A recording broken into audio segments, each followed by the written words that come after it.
Okay, it is 12 o'clock. Let's go ahead and get started. I'm actually going to be the host today for today's webinar. And my name is Lori Palmquist, and I'll introduce myself a little bit later. I will be presenting this webinar today. But first, I wanted to give you some reminders of housekeeping. First of all, thank you very much for being here. Thanks for coming. We really hope that you enjoy and get great benefit from this webinar today. Now, the little bit of housekeeping here, this webinar is being recorded, and the presentation and the recording link and a handout will be emailed to you after the webinar. Not exactly sure when it will be, but it will be within the next couple of days. And then during the webinar, what you can do if questions or comments come up, you can type those into the Q&A. We don't have a chat going on this webinar, but the Q&A is how you can communicate with us. Okay, and so we'd like to thank our Tri-Valley local water agencies who are sponsoring this webinar. Zone 7 is the region's wholesaler of water, and all of the agencies listed here are sponsoring the webinar. And the retailers are the City of Pleasanton, the City of Livermore, Dublin San Ramon Services District, and California Water Service. So current water supply conditions. California is in the third year of a drought situation. Zone 7 has called for a 15% conservation and has declared a stage 2 water shortage emergency in September of 2021. And this includes a mandatory 15% conservation. And the local retailers have drought water use regulations as well.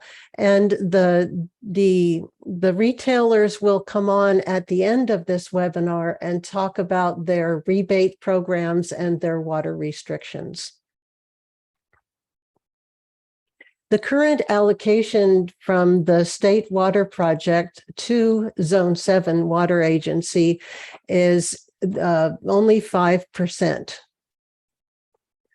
Okay, so the current water supply conditions, currently 78% of the average for the Northern Sierra watershed, and that was for the water year of 2022. And water year 2021 was only 45%. It was the third driest year on record. For water year 2020, it was only 60%. Okay. Oops, sorry about that. That was a little abrupt. We have a couple of questions for you, and we would like you to type your answers into the Q&A. First of all, could you please type into the Q&A what city or cities do you live or work in? And we would very much like to know if that city or cities is Pleasanton, Dublin, San Ramon, or Livermore, or if it's other, please go ahead and type that in. And I'll give you a few moments to do that.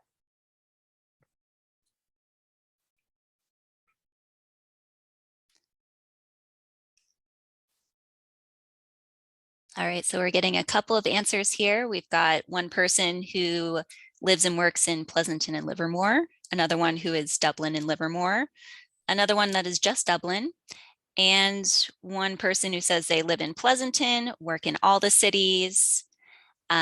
We've got one person who works for City of San Ramon and another person who says San Ramon. Oh, We've got someone who's based in Livermore, works in all the cities. So it looks like we've got a good representation of the whole Tri-Valley here. Excellent. Excellent. Have they stopped coming in? Oh, they're still going. So we've got some new ones: Pleasanton, San Ramon, but lives in Moraga. And then we've got a property owner in Livermore who lives in Pleasanton, another Livermore. We've got one person who's other. Beautiful. Oh, and San Mateo. There we go. And Leandro. Okay.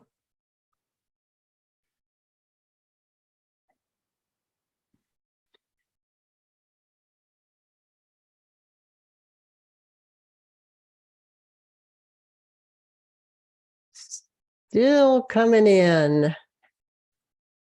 Okay. So then the next one, what is your role?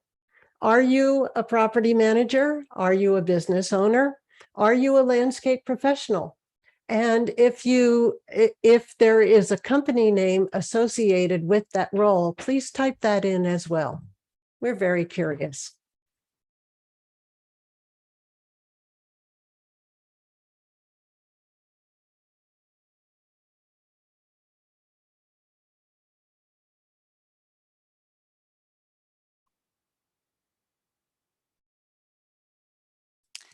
All right, so the answers are starting to come in. We've got one property manager, a property owner in Livermore, landscape designer. We have Alina Brack Designs here, another landscape professional, a senior project manager, the property manager for Hacienda Crossings, hello, a horticulture consultant, property owner and manager. Serpico Landscaping is over here. City of San Ramon irrigation technician is here. We've got a property owner, a building engineer, and it looks like another person from Serpico Engineering, or sorry, Serpico Landscaping. Excellent. We've got a real nice cross section here, don't we? Okay.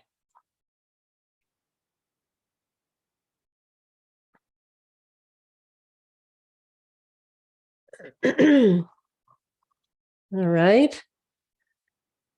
So is that it, Natalie? That's looking like it. Okay, excellent. And I did notice that Nelda Matheny is here. Hi, Nelda. Okay. All right. So let me go ahead and move this out and let's go on to the next one. Okay. Well, normally somebody else would be introducing me, but I'll go ahead and introduce myself. And we have all of the bullet points here. And that saying that I'm a Bay Area native. Actually, I was born in Philadelphia, but we came out here when I was 8 months old. So this is the only place that I know, really, since I've been really conscious. So I'm a Bay Area native. I consider myself a Bay Area native and I'm an East Bay local. I have 33 years in the of landscaping experience in the landscape industry. I am a former irrigation contractor, and currently I design irrigation and I teach irrigation. And I have many industry certifications that including certified irrigation designer, certified irrigation contractor, certified landscape water manager, and certified landscape auditor. I teach the qualified water efficient landscaper training, and I am a master gardener and a Bay friendly qualified professional. So that is me. All right, let's go ahead and go on and talk about commercial smart controllers.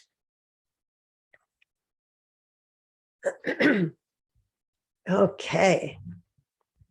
I love, love, love smart controllers.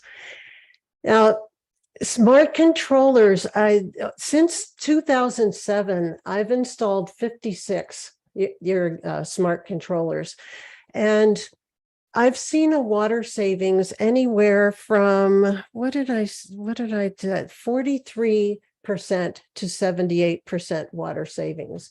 And I still monitor a lot of those smart controllers. And it really feels like smart controllers are the low-hanging fruit of water efficiency. They can give you fast results to bring down that water use really quickly.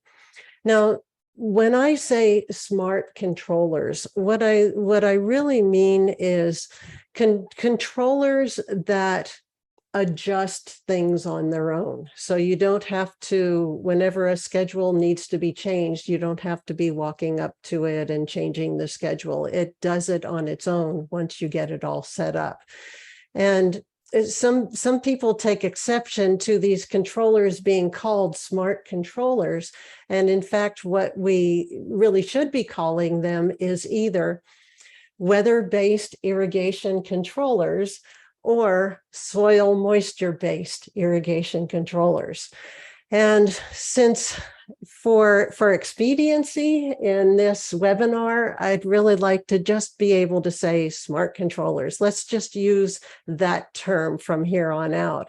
And because I like saying 4 syllables much better than saying 10 syllables. So we'll go with smart controllers. And in this talk, I won't be addressing soil moisture based smart controllers because I don't have experience with those controllers. I've heard that they're really wonderful and they have been around for a long time, but I don't have personal experience with those controllers. And another to tell you that what I'm talking about here is the smart controllers, and it's really based on my experience with smart controllers. And my experience with these controllers has been largely and mainly with residential controllers, that my work is mainly in the residential realm, not in the commercial realm or in the public works realm. So the most of what I'm going to be telling you today is based on my personal experience and my research. So I did a lot of research about commercial controllers, and I've provided you as much information as I can here, but I can't have it be based on personal experience, the actual commercial controller realm.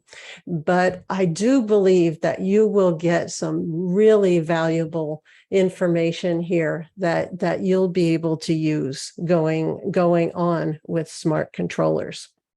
Okay, so then let's go ahead and jam on. I just want to make sure that, oh yes, and if you either attended the July 14th webinar that we did on residential smart controllers, or you watched the video that's on Zone 7's YouTube channel, then several of the slides in this are the same. So I really wanted this webinar to be able to stand on its own. So there will be a bit of repeating of content that I covered in the previous webinar. But I always feel like, especially with a technical subject that you're really kind of new to, the more often you hear these concepts, the better. So even if you did attend that webinar or you watch the recording, you're hearing some stuff again, and that's how you get it in your bones. That's how it really kind of get it, and it settles in and you really get it. So that is my introduction and my disclaimer all rolled into one, and I hope you enjoy this. So what is a smart controller exactly?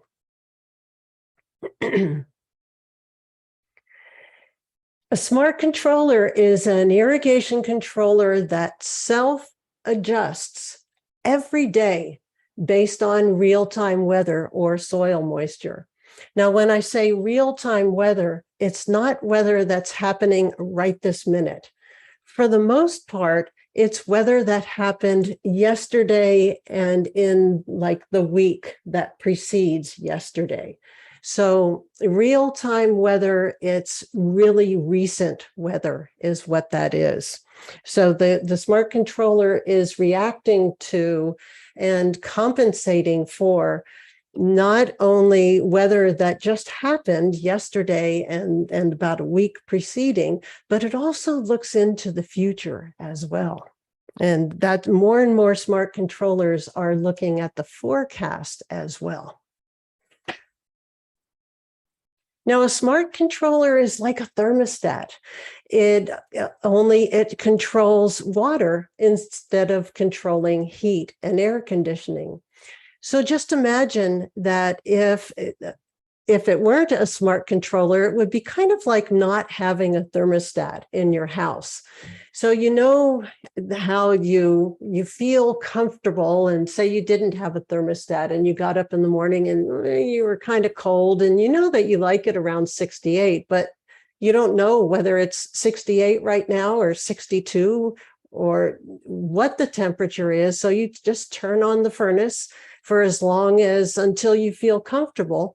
But you're in the house and you know you feel comfortable, so then you turn it off when you're good. Well, a smart controller acts like that thermostat that you just set on 68, and it knows when it's not 68, and it knows how long to turn that furnace on, when to turn it on, when to turn it off, and how long to run it. And so the smart controller acts like that it adjusts its irrigation schedule automatically based on the real-time weather, and it turns itself on and off when it should, so that you don't have to remember to do that. Now, I do want you to know that a smart controller will not fix terrible irrigation. So sometimes what I like to say is don't put a smart controller on a dumb irrigation system. But what a smart controller will do for a so-so or a bad irrigation system is that at the very least, that controller will be turning the water on and off, irrigating at the right time and for the right amount. And then at least it will be doing that. Whereas if you have a bad irrigation system and you're also controlling it manually and changing the schedule manually when you think of it, and not every day like a smart controller does, that's why this really feels like the low-hanging fruit of water efficiency, is that at least it's adjusting that part of the irrigation. But we do recommend very strongly that you also check your irrigation system, make sure there are no leaks and breaks, and make your irrigation system efficient and beautiful. And the water districts are here, and they'll be talking about their rebate programs in addition to their controller rebate programs. So they've got a lot of programs and incentives in place to have your irrigation system not only be controlled beautifully, but also to function beautifully. Now, how are smart controllers different from conventional controllers? Now, this slide really illustrates that beautifully. And what this slide illustrates is, and what I'd like you to do is I'd like you to concentrate right in here on July, August, September, and October. This bar chart, we have the blue bars represent the water requirement or the water need of plants in the landscape. Actually, this is the water need of cool season turf grass in the landscape for each month of the year in inches. So irrigation plant water need is measured in inches, and irrigation is also measured in inches. And by the way, rainfall is measured in inches as well. So, but in this slide, what we're doing is we're talking about water need in inches per month. And so we have the blue bars that show the water requirement in inches per month. And then the red bars represent common irrigation scheduling practices. So what's commonly done is that we have this July irrigation schedule. So the red bars are the irrigation schedules. And in July, it's the hottest time of the year. The days are the longest. And so that is like, we call it in the trade, we call this peak time. July is peak time. It is the hottest time of year, and it's the highest, the 100% plant water requirement. So what tends to happen out there is that people will put in their irrigation schedule for their July peak time, and they call it their summer schedule, and they'll put it in and they'll leave that schedule in for August, and they'll leave it in for September, and then they'll leave it all the way through October. And then when it starts raining in November, they'll go ahead and turn the controller off for the rainy season. And hopefully we do, or we will have a rainy season. But the problem with that is that now you can see that where the red bar extends up above the blue bar, that indicates water waste, because the plant water need from July to August is going down by about an inch. It's an inch less. And then in September, it's about a little over 2 inches less than it was in July. And then in October, this is, I think the percentage is for October, it's something like 43% of the water requirement in July.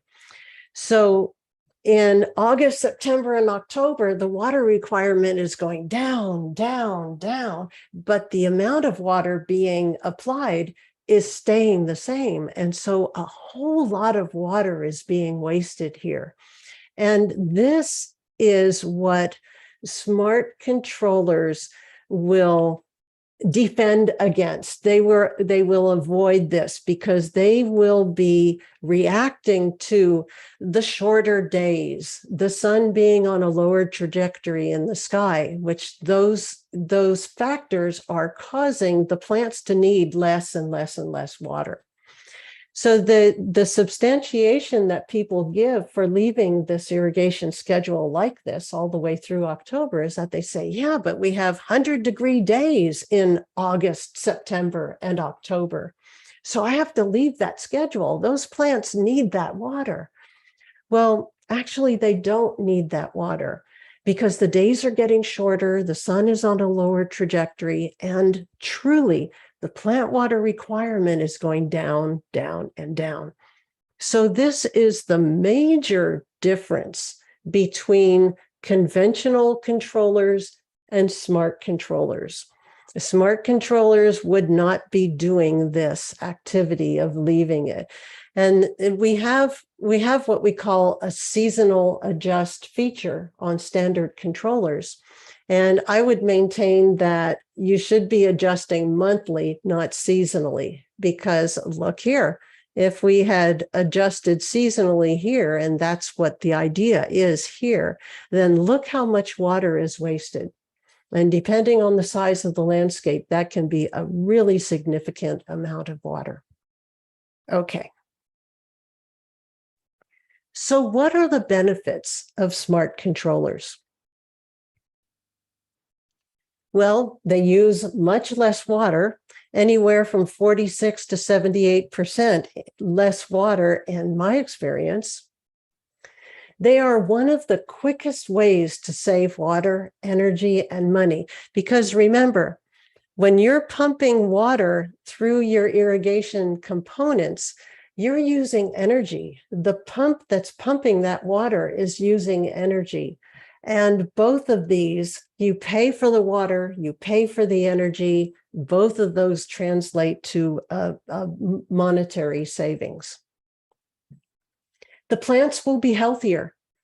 Now, see, that because you're not overwatering, you're not presenting the plants with an opportunity to develop horticultural problems or cultural problems because of overwatering. And they say that a lot of plant pests and diseases are caused by overwatering. And in my experience, overwatering is very pervasive out there in the world. Email or text notifications when problems develop with the irrigation system. So many of the smart controllers, especially when they have a flow sensor or a flow meter hooked up to them, they will send the water manager email or text notifications so that you can nip these things in the bud really quickly. You can track water usage and irrigation events from anywhere. You don't have to be standing there at the controller reading the readout on the controller. You can be anywhere. This is really amazing stuff. You can change and check up on schedules online or from anywhere. You have the peace of mind of fewer emergency calls and visits. I know that a lot of landscape maintenance companies, once they get the smart controllers on, they can monitor remotely. They're sending the guys out in the trucks much less often. So it just really benefits us in so many ways. The benefits are really far-reaching. And smart controllers look at the forecast as well as the weather that has happened. And the last one, this is my favorite. The water districts are literally paying us to use smart controllers. They're paying us for it. So you'll see the rebates after my presentation is done. The water districts the personnel will be presenting their rebates. This is a case study that is a commercial site in Pleasanton. And I know these blips really don't mean anything, but let's go ahead and take a look at what these blips mean. The controller rebate was issued in October of 2018. So I know that these numbers are really small here, but this is, actually 2018, right around in here. Oh, actually, I think this red line indicates when the smart controller rebate was given. This is an HOA community center with a pool in Pleasanton.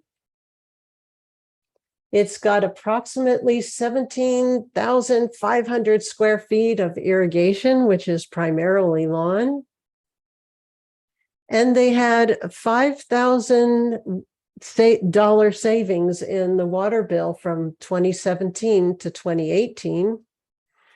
And then notice how consistent the watering was after the smart controller was installed. So look at this. We've got this really nice and even right in here. Whereas before the smart controller came along, it was just boing, boing, boing, boing, boing. It was all over the board. Okay. Now, since I have your ear, and no, this is not a slide about smart controllers, but what this is a slide about is advocating for using low water plants and low and very low water plants, because low and very low water plants California is a low water plant state. If you go out into the regional parks, state parks, federal parks in California, what you see is low and very low water plants, and you don't see any irrigation.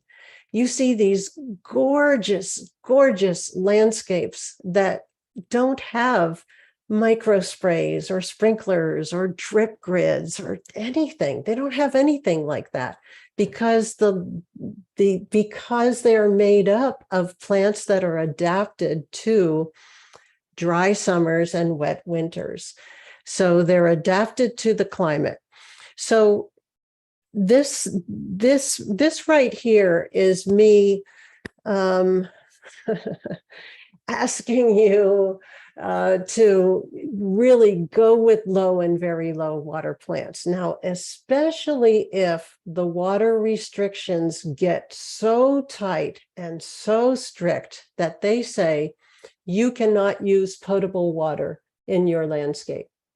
Now, many folks in California are experiencing this right now, where the restrictions are such that they're not allowed to use potable water as irrigation. So it could get that bad. Parts of this Southern California are only able to water 1 day a week right now, but things could get stricter and tighter. And what this is about, this slide is about considering that rain could be our provider of irrigation water or just the water for the landscape to survive, especially if the water gets pulled back and restricted to the point where you can't use water, potable water supply for your irrigation.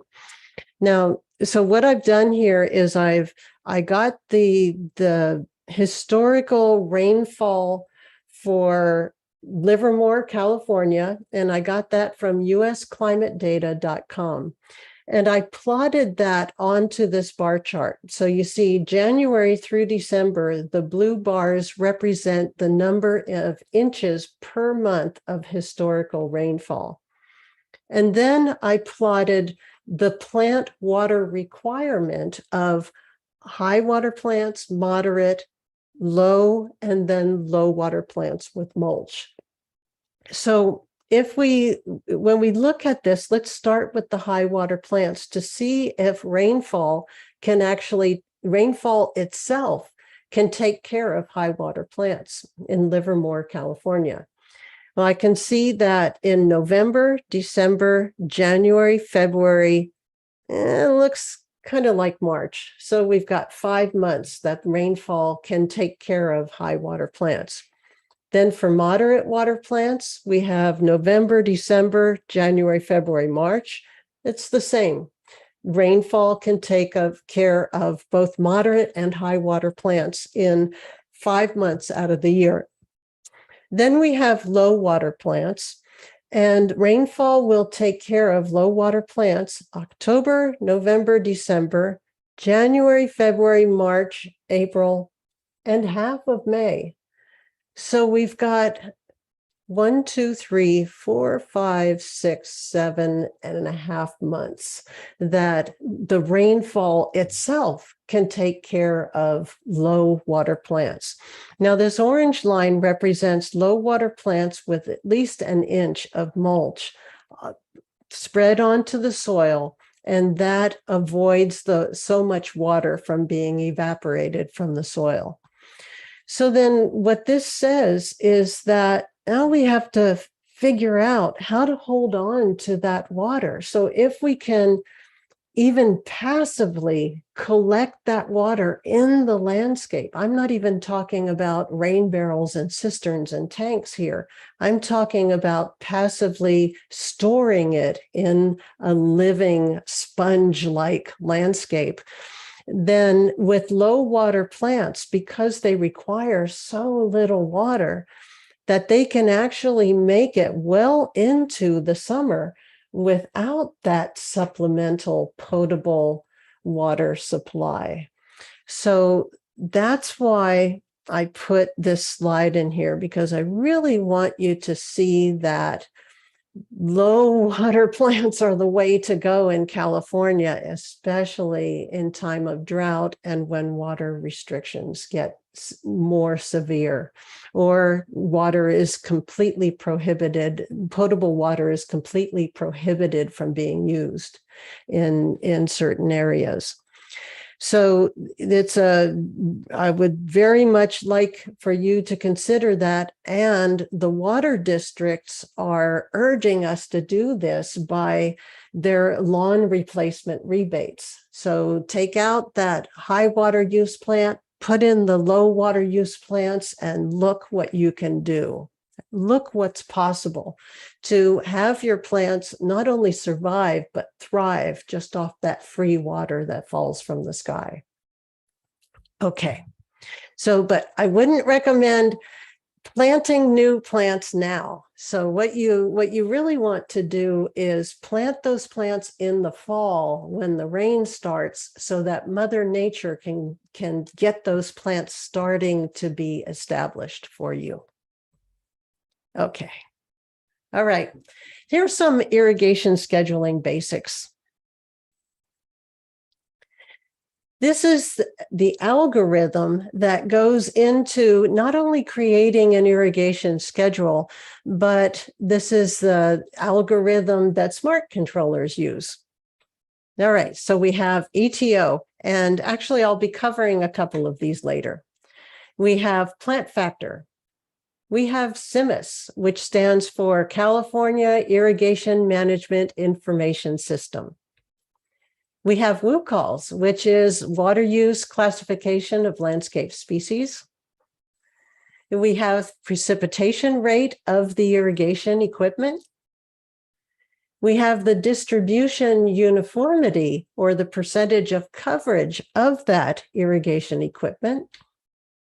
And then we take all of these factors and we plug them into this lovely formula.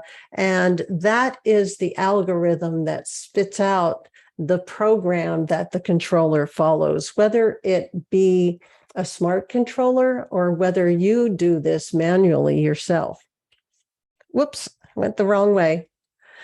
Now, I have this X'd out because we're not going to be going into these factors, because once the smart controller has been scheduled, then it just does all of this stuff in the background for you. This is automatically done. But I will be going into a couple of these just so that you understand what goes into creating irrigation schedules. When you're creating an irrigation schedule, there are two major questions that you need to answer. How much water needs to be applied, and when should you apply that water? Here's how we answer the first question, how much water? This is evapotranspiration, or ETO. Now, evapotranspiration is the combination of evaporation from the soil and transpiration, which is the plant actually using the water. Now, in both cases, the water is going from its liquid state to its vaporous state or gaseous state. It's either leaving the earth itself, or it's leaving through the plant, having cycled through the tissues of the plant and then released through these little structures on the leaves that are called stomata. That's how the plant actually releases the liquid water and into gas in the air. So this is how we answer the question, how much water is required? And we call this evapotranspiration. We call it ETO, or reference evapotranspiration. And the reference evapotranspiration actually uses a crop to compare everything in the landscape to a certain crop that the water that has left that has been measured. So evapotranspiration represents the amount of water in inches that has left the soil that needs to be replaced by the irrigation. Okay. Now, evapotranspiration. So here we have a bar chart again. I love bar charts because they really tell you graphically what's going on. Now, evapotranspiration. So this is the ETO that I said, which is reference evapotranspiration. That is the red bars. And ETO is measured in inches. Remember, I said earlier that plant water requirement is measured in inches. So these red bars on the bar chart represent the amount of water in inches that is required by cool season turf grass in Concord, California, each month of the year. So we have this lovely form, this we have the form that is always in California, it's the opposite of the rainfall curve. So this form, or this bell curve, is upwardly facing, and the rainfall curve in California is its direct opposite. So what I like to say is that when it's not raining, it's ETing. Okay. So the ETO is up when the rainfall is down. So you'd see these, it's at its peak here when the rainfall is the least here. Now, there are plants that are adapted to California climate, and Bob Perry calls those irrigation 2 plants or summer dry plants, that there are natives that are, once they're established, they really don't need irrigation during the dry season because they're adapted to just the wet winters, and then they go dormant and they don't need irrigation. In fact, there are many natives that really complain and don't do very well if you give them irrigation in the summer. So that really, I'm really talking more about standard plants and not those summer dry plants, that special category of plants when I show you this bar chart like this. This bar chart really covers most standard landscape plants, other than lots of natives that can be referenced from Bob Perry's book, Landscape Plants for California Gardens. Okay. Yeah, so I think we're good on that one. So that is how much water is, we look at the ETO, and that's one of the answers for how much water anything needs. And then I wanted to show you about these irrigation trials, the UC Davis landscape plant irrigation trials that have been going on, I think, since around 2006, where they take landscape plants and they subject them to different watering regimes. So they give them plentiful water, and then they give in another section, they give them less water. In another section, they give them less water.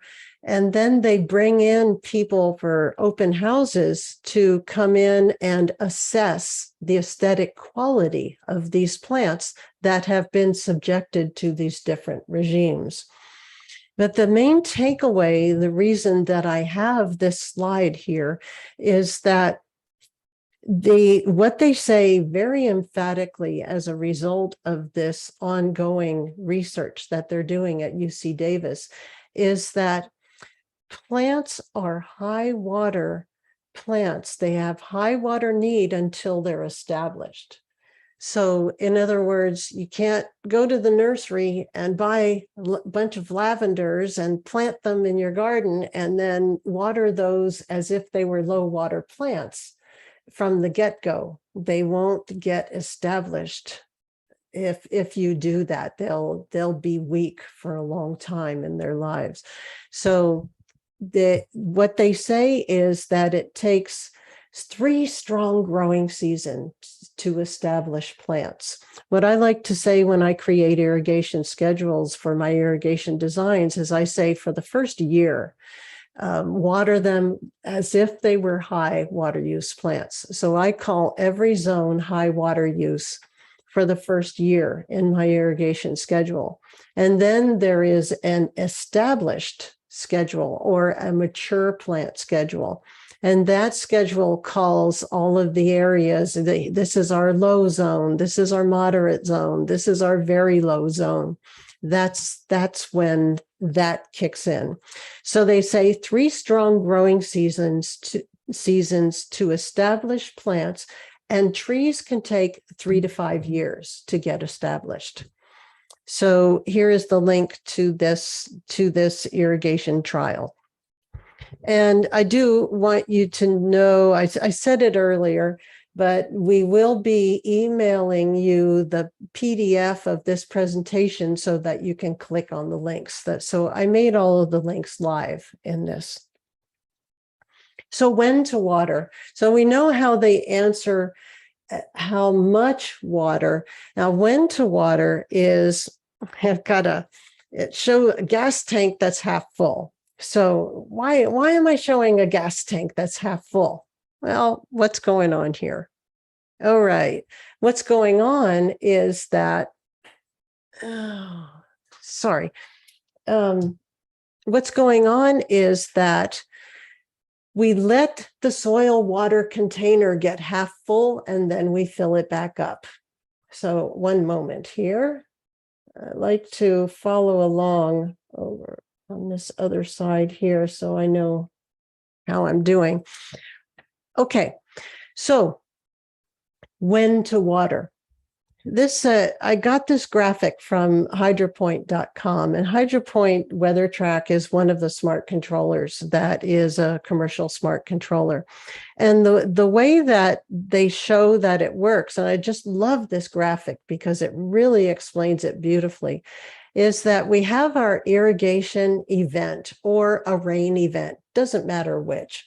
The soil is completely saturated. So the soil moisture container is completely full. And when I say soil moisture container, what I really mean is down to the depth of the roots. So in this case, let's say these roots are 6 inches deep. Let's say this is turf grass and the roots are 6 inches deep. So we have our irrigation or rain event on the first day. And then the next day, it's partly cloudy and about a couple of inches leaves the soil. And then the next day, it's really sunny and a few more inches leave the soil. Well, now the soil container is about half full. So then on the 4th day, we go ahead and fill it back up.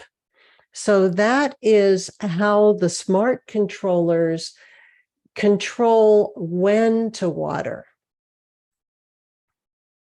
Okay, so now choosing smart controllers. What we suggest very strongly is that you use only WaterSense labeled smart controllers. So smart controllers from the WaterSense, the EPA WaterSense list. And in fact, the rebate programs will only rebate you for controllers off of this list. But if you're not using a rebate program, please don't be tempted to use smart controllers that are not on the EPA WaterSense list because, well, let's see, the current list has 23 brands and 972 models of smart controllers. So you've got plenty of smart controllers to choose from. And then since 2011, all of the controllers on the EPA WaterSense list have to pass third-party, very rigorous third-party testing to prove that indeed they do save water, they do conserve water, that their algorithm is sound and everything is good. So you can trust that the smart controllers that are on this list are good. And then the list does change frequently, so download it often. I know that I downloaded this list in a little over a year ago, and right now it's got the latest list that I downloaded last week had 972 models of controllers on it. The one a year ago had only 700 models on it. So in a year, 200 more controllers are on that list, and some have actually gone away. So that makes me wonder, well, why is that controller not on this list anymore? And so that's why I recommend that you get the latest list when you're going to look at which smart controller you want to use. And here is if you've got your phone out and you would like to know how to access this WaterSense list, I've got a QR code here for you that you can take a picture of right now if you'd like. And I just found out that if you have an iPhone, the newest operating system for the iPhone right now, actually you can use your phone app to scan QR codes with the iPhone now. And this just came into effect very recently. But this is the link down here and a QR code for the EPA WaterSense list. And it is an Excel spreadsheet. And they do provide a way for you to search smart controllers, search around in the list on their website as well. It doesn't have to, you don't have to download the spreadsheet. Now, commercial controllers. Now, I do want to tell you how I define commercial smart controllers. And the way I'm defining them here is greater than 24 station capacity. So when I show these numbers as to how many brands and how many models of commercial smart controllers there are, it's because I have culled out the list and only counted or only included those controllers that have a higher station count than 24. Now, I do realize that there are plenty of commercial sites that require fewer than 24 zones, but I had to draw the line somewhere. So for my residential controller webinar from July 14th, that was controllers that go up to 24 stations. And then this one for commercial controllers, I'm calling it a higher than 24 station count. So the most of the controllers, and in fact, what is the percentage? 81% of the controllers on the list are commercial controllers. So of the 23 brands that are on this list, 14 of those are commercial controllers, but 787 models. 787 out of 971 models have a higher than 24 station count. Okay, and then commercial controllers have more bells and whistles than the residential controllers. And they often have central control because they are managing like corporate campuses, educational campuses, public works sites, corporate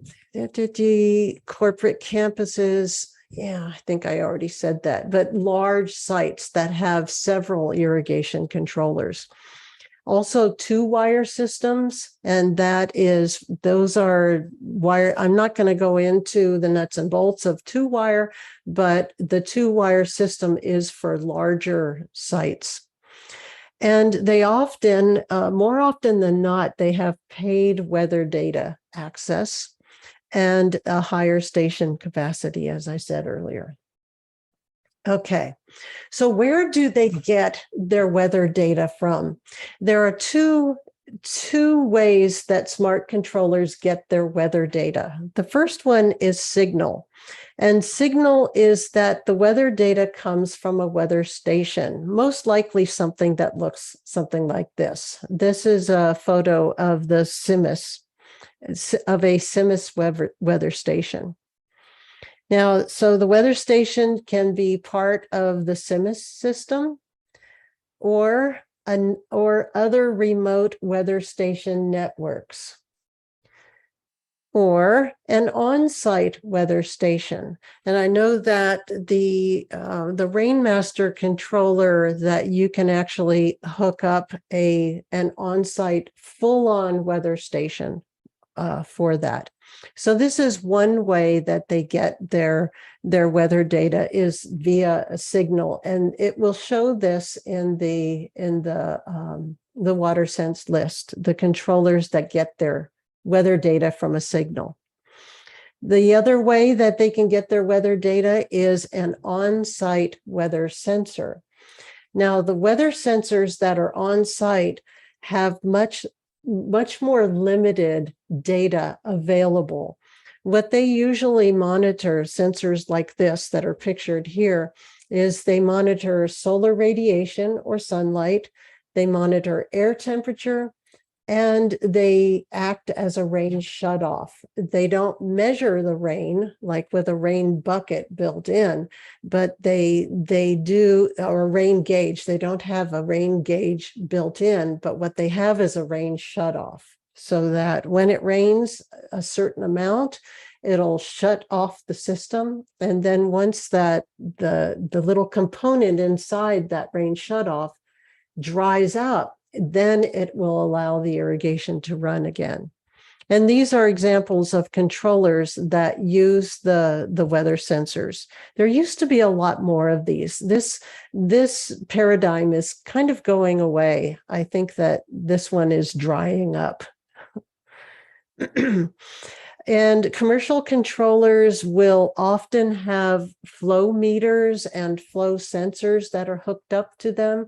That is how you can get notifications via text or email if there's either too low of a flow or too high of a flow, that will trigger a notification in the system. And sometimes it'll even trigger the system to shut down, so that in the case of catastrophic leaks and breaks. So this is something that is seen more in the commercial world than in the residential world. But these are definitely available for residential and highly recommended. Here are a few examples of commercial controllers. We have the CalSense controller that's used more for public works than anything else. And then we have the HydroPoint Weather Track and the Rainmaster controller. And these are really popular commercial controllers. Now, this is certainly not all of them. It's just the ones that I could find really good photos of. Now, recommendations for property managers, how to choose a smart controller. So first of all, ask the maintenance contractor if they've worked with smart controllers. And then ask them if there's a smart controller they prefer, because chances are, if they have a smart controller that they prefer, it will be a much better ask for them to bring in that controller than to just choose one that you want and have them try to figure out how to use that one. Or talk to other property managers about their experience with particular controllers. And it's best to choose, in my opinion, it's best to choose a controller that has local manufacturers representative support. So, and I'll be showing you in the list of commercial controllers, I'll be showing you, I have in that list, I've bolded the manufacturers that have local representation in the Bay Area that I know of. Because having those guys and gals at your disposal is gold. It is so valuable, because they really want to see their product used correctly. And sometimes they'll even come out and hold your hand and show you how to install it, how to program it, how to hook it up to the internet, and all of that. And then I would expect to pay an annual data fee for cellular access controllers, because the higher end commercial controllers tend to be cellular access and not Wi-Fi access. Although this is changing, we're seeing more smart controllers start to go to Wi-Fi these days. Okay, so here is a list of smart controllers that I took out of the CSV file. It's an Excel spreadsheet. And here are some of them. And these Hunter, Hydropoint, and Netafim have local representation. Rainbird has local representation. And let's see, and that is it. Let's see, is that, I think, yeah, sorry. So this is the list of the commercial smart controllers that have more than 24 stations. This is the list of brands of those smart controllers. And 1, 2, 3, 4 of them actually have local manufacturers reps who are available to you to come out and hold your hand if need be.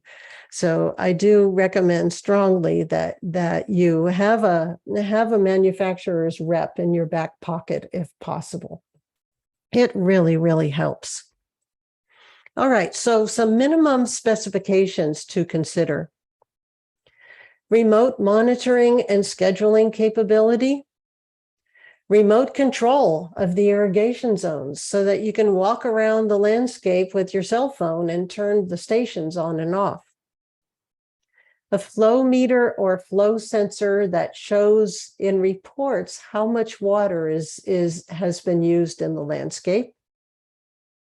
Auxiliary rain sensor, and this is actually required by the landscape ordinance, that smart controllers are required, but also a rain sensor is required because many smart controllers don't realize that it rained, that it's raining right now. They know if it rained yesterday, but they don't realize it's raining right now. So rain sensors are required by the landscape ordinance. And for large sites, use 2-wire systems and central control systems. All right. And I wanted to put a plug in here for the CLCA Water Management Certification Program. This is where you, if you're a property manager or you have some kind of role that's similar to that, you can find water management professionals or contractors, landscape contractors. On this website, they have a list of certified water managers, and these folks are really good at water management and good at smart controllers as well. All right, programming smart controllers. There are 2 scheduling methods for programming smart controllers. The first one is you enter the zone data. Now this shows a garden with the plants are labeled as to what water use value they are. And in this case, they're low and moderate water plants mixed in the same irrigation zone. So when you enter the data for each zone, you enter the plant material, you enter the exposure, which means sun or shade. You enter the wind, the slope, the soil type, the root depth, the irrigation type or the precipitation rate, and the distribution uniformity or the percent of coverage of the irrigation components. Now, the challenges for this type of smart controller scheduling or controller scheduling in general, not just smart controllers, is that you need to know the water use value of the plant material. And so you need to look up the plants to know that they are low, very low, moderate, or high water plants. You need to know the soil type. You need to know the precipitation rate of the irrigation for each zone. and you need the percentage of coverage of the irrigation devices or the distribution uniformity. Now, a lot of smart controllers will ask you what type of sprinkler it is. So if you say fixed spray sprinkler, there are default values. So you don't have to, with some smart controllers, you don't truly have to know what the precipitation rate is or the application rate is of an irrigation component. So a lot of them will let you go ahead and default to a number. But this is one of the challenges of using this type of entering the zone data. And then the next method, the second method, is to create a peak schedule, and then you program in that peak schedule, and the controller takes it from there. So that peak schedule, which is your midsummer or July schedule. You create a peak irrigation schedule for each irrigation zone.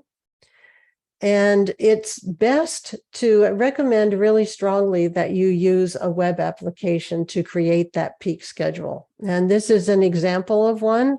This is one that is actually available on my domain.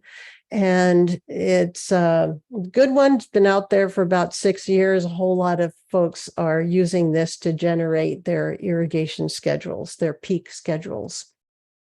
Okay, and here is another one that you can use. Both of these are free and very user-friendly. So you can also use the Hunter Runtime Calculator to generate your peak schedule for the smart controller. The challenges for creating the peak schedule are exactly the same as the challenges for entering in the zone data, because it's all about creating irrigation schedules, whether you're putting in the zone data or you're creating a peak schedule. All right, so this is it. This is the last slide. And so what I'm hoping that you can take away from today is that smart controllers are worth it. Oh my gosh, they are so very worth it. And the water districts are literally paying us to use smart controllers. So you saw the case study, you saw that there was a $5,000 savings. And I told you that in my experience with the 56 controllers that I've installed, that the immediate water savings was anywhere from 43 to 78%, but the average was 46%. So you can be pretty much assured that once that smart controller is scheduled correctly, that it's going to save water. It's going to save water in a big way. And that's what we need right now to protect our precious diminishing water supply.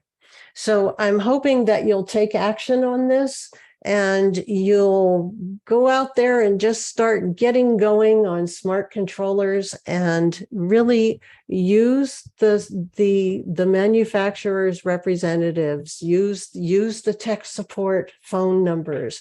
They really want you to use their smart controllers correctly, wisely, and have it be of great benefit to all of us in California. Okay, so now we get into the part where we talk about the water agencies and what their offerings are. And I'm going to go ahead and go first with the Zone 7 information. And let me just grab this so I make sure I'm in the right place. Okay, so Zone 7. We have, so if you're a customer of Dublin San Ramon Services District or the City of Pleasanton or the City of Livermore, you are eligible for the Zone 7 rebate. Zone 7 rebates 50% of the costs up to $3,000 for commercial controllers, and there's more info on the website. And they have the link here for the Zone 7 website. If you live in Livermore, but are a Cal Water customer, they administer a separate rebate program, which is up to $25 per station. And there's more information on their website. Okay. There are other rebates available locally, and here's a list. These include residential clothes washers, lawn conversions, irrigation components, etc. The City of Pleasanton also offers a controller assistance program where they will help you program conventional irrigation controllers. Okay. And then the contact info. Here is the contact info for all of the 1, 2, 3, 4, 5 water districts. Okay, excellent. So now we will hear from Stephanie Olson with the Dublin San Ramon Services District. Take it away, Stephanie. Okay, thank you, Lori. So I'm the Clean Water Programs Administrator for Dublin San Ramon Services District, and I'm going to talk to you guys about the little stuff that we have going on here. So as you can see, we are at stage 2 water use rules right now. So limit irrigation to no more than 3 non-consecutive days a week. Maximize irrigation by watering after 9 p.m. and before 6 a.m. to reduce evaporation. Irrigation is prohibited during and within 48 hours of rain. Hopefully we will be getting rain soon. And leaks must be stopped or repaired within 24 hours of discovery or notification by the district.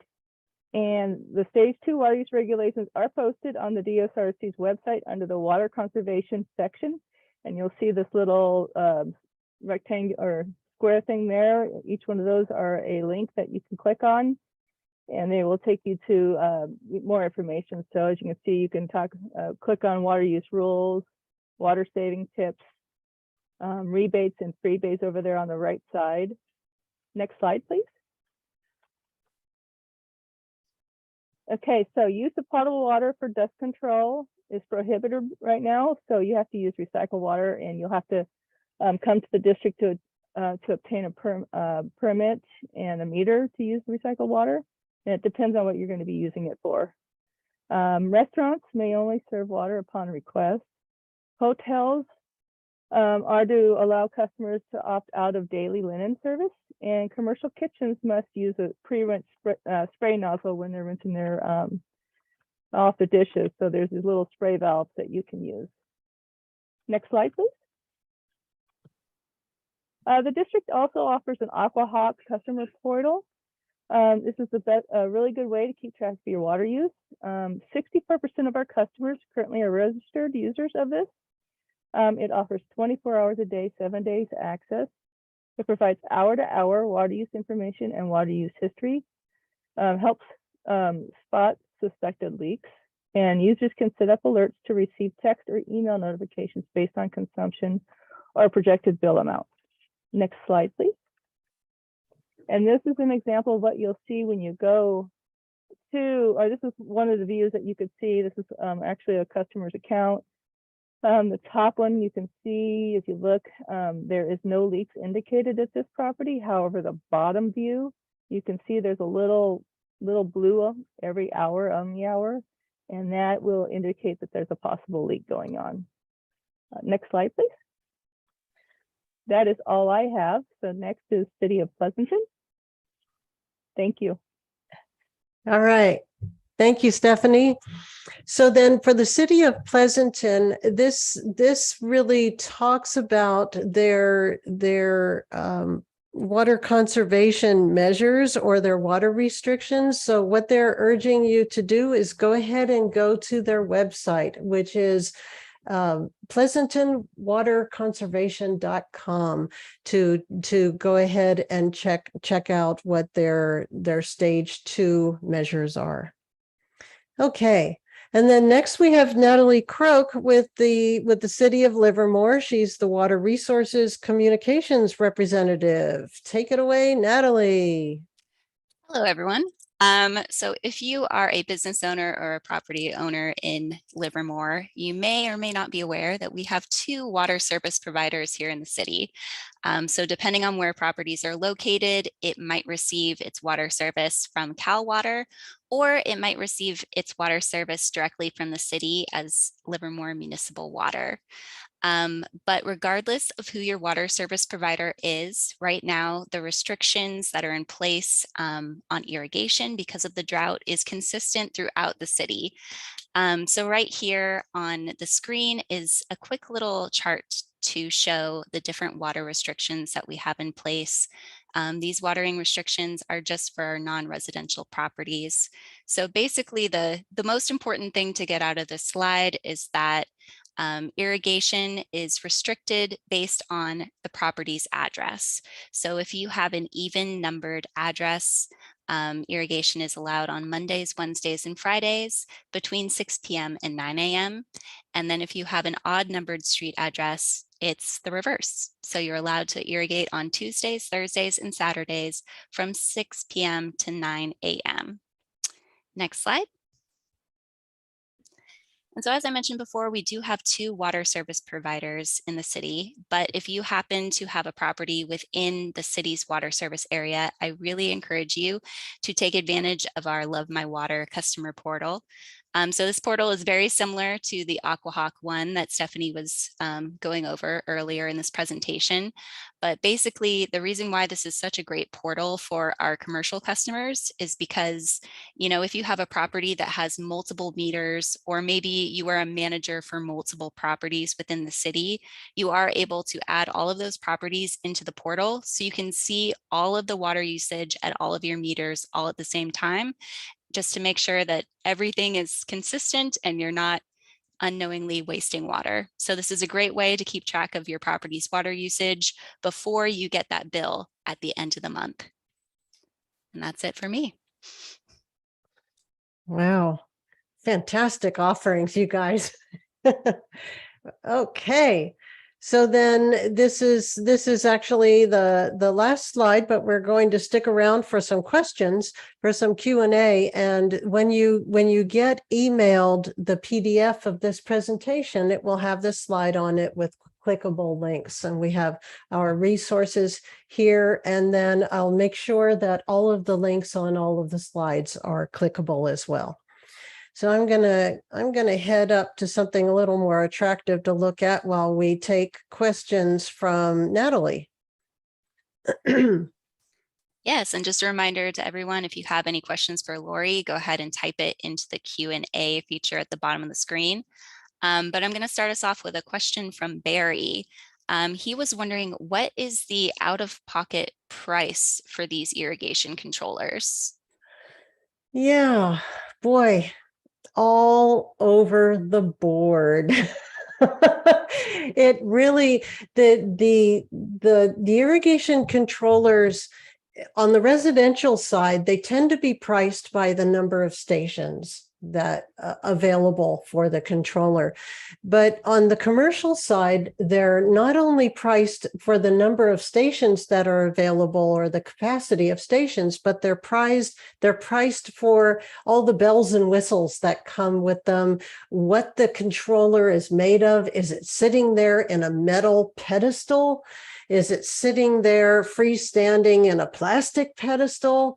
What kind of situation is it in? And so we could see the numbers just going crazy all across the board. I would say beginning anywhere from around $300 or $400 to several thousands of dollars. So I really can't pin that down unless I know the size of the property and the number of stations and what features, what bells and whistles you want on that controller. All right, so our next question is really great. When using a smart controller, how do we adjust to meet specific allowable water days that are required now? Oh, yes. Well, the smart controllers lately, what they've been doing, it took some of them a little while to catch up with this, but all of the smart controllers that I've gone in and looked at their their owner's manuals. And I went into a whole bunch of them that I wasn't familiar with. And they are allowing for, if you have specific days of the week that you can only run a controller, if the restriction is only one day a week and they tell you what that day is, then it's really easy to just go ahead and program that in. And different controllers handle it in different ways, but you will see, and I can't just sit here and say, this is how it will be handled, because everybody will have their way of handling it, their own distinct way. But just know that most likely you will be able to easily put in any watering restrictions that you're experiencing. Now, if the restriction is in gallons and not days of the week or number of days per week, if it's in gallons, that's quite a different story. That is not really something that I'm aware of that you can program into a smart controller.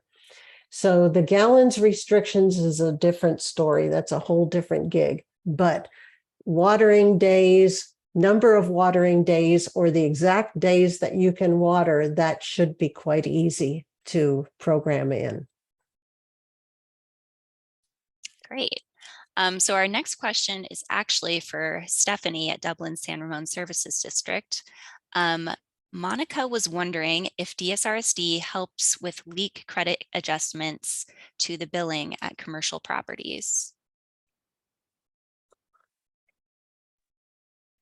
Monica, I will have to check with our customer service department on that answer. If you can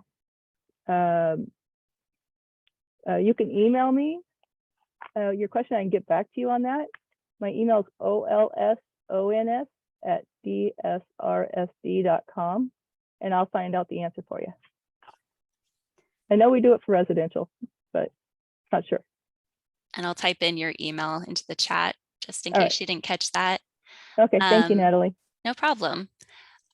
So our next question is, how big of a job is it to install a smart irrigation controller? Is this something that can be done in a few hours, a few days? What's the time commitment here? Okay, so a smart irrigation controller, really, physically speaking, it's like any other controller. So depending on how many stations or zones that you have, when I say stations, that really translates to irrigation zones. So if it's just that you only have 6 irrigation zones, it's going to go a lot faster than if you have 42 irrigation zones. So the actual physical installation of the controller, it's the same. You hang it on the wall or you put it in a pedestal, and then you run the wires from the irrigation valves into the controller. So that's all the same. But then what smart controllers need to do is they need to access weather data. So then the way that they access that data, that would be either through cellular access, or it would be Wi-Fi, or you would be accessing the weather data from an on-site weather sensor that's on the roof of the building, or hanging off the eave, or hanging off of the top of a fence, or anything like that. So then hooking it up to the weather data access, that depending on what kind of access that is and how that goes with passwords, Wi-Fi passwords, or making sure that the cellular access is good. Because that's one thing that you want to do if it's not a wired access. If it's wireless, like Wi-Fi is, or like cellular is, then you're going to want to make sure you have a good, strong signal right there where the controller is going to be. So for instance, if it's Wi-Fi access, then a good thing to do is figure out where you want to put the controller, and then stand there with the cell phone that has access to the Wi-Fi in the building, and see how many bars you have on your on your cell phone. And then that will tell you if there's a strong enough signal for the controller. So I would say, just functionally speaking and mechanically speaking, it's like any other controller. But then once you hook it up to its weather data access point, that can take, well, I would say allow at least another hour of installation for that. Sometimes it can be more, but I would say allow at least an hour. So I think we have about enough time for one more question. And our last question of the day is, can smart controllers be installed by just, a property's general maintenance person, or would you recommend having an irrigation professional come out and do the installation for a property? Yeah, I would recommend. Now, as I was describing earlier, where functionally speaking, a controller is a controller.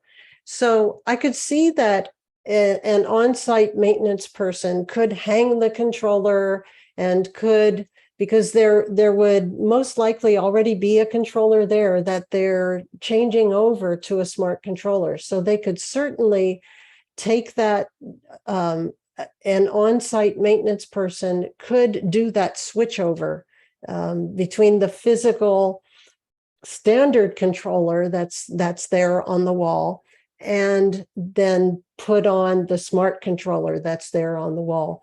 But I would say that now that person or somebody else could certainly access reading the owner's manual carefully and don't skip steps.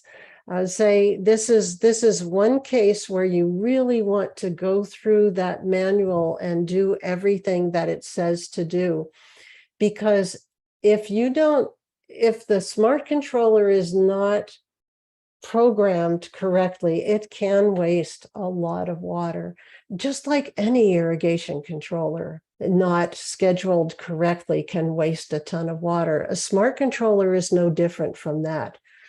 But the manufacturer has given you really great instructions. And I would say that most likely anybody who follows instructions could go through this process and do it.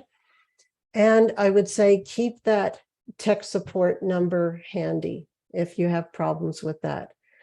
But otherwise, if you have a landscape professional already on the site, if you have a maintenance company that comes and maintains the site already, I would recommend that you talk to them.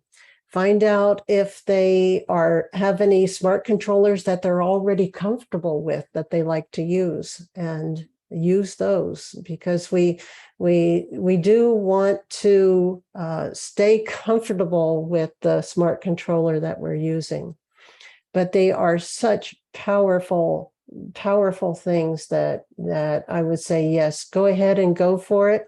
And then if you get stuck, call the tech support number or call a landscape professional who is good with that kind of controller, or call the manufacturer's rep to come in and hold your hand. Like I said, they'll do it. They're happy to do it.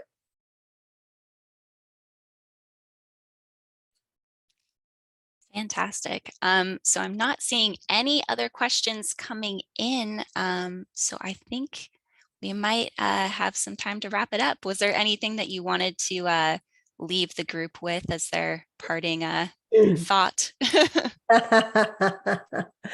Well, I would just love for all of us to really think in the way of using as little water as possible, because we really want to preserve our precious gardens. And if we can preserve our precious water supply and utilize that free water that falls from the sky as much as possible, then I think that we can preserve our beautiful landscapes well into the future. So please go out there and save the world and save our precious water supply. Thank you so much for hosting this today, Lori. This has been fantastic. And I just wanted to remind everybody that we are going to be emailing out some resources for you to learn more about smart irrigation controllers. You'll get an email from Kevin Padway over at Zone 7, probably either tomorrow or Monday. And if you have any questions about the rebates you've heard about today, go ahead and contact your water service provider. We would love to tell you more about it. But that's all for today. Thank you so much for joining us. Excellent. Bye, everybody. Bye. Thank you.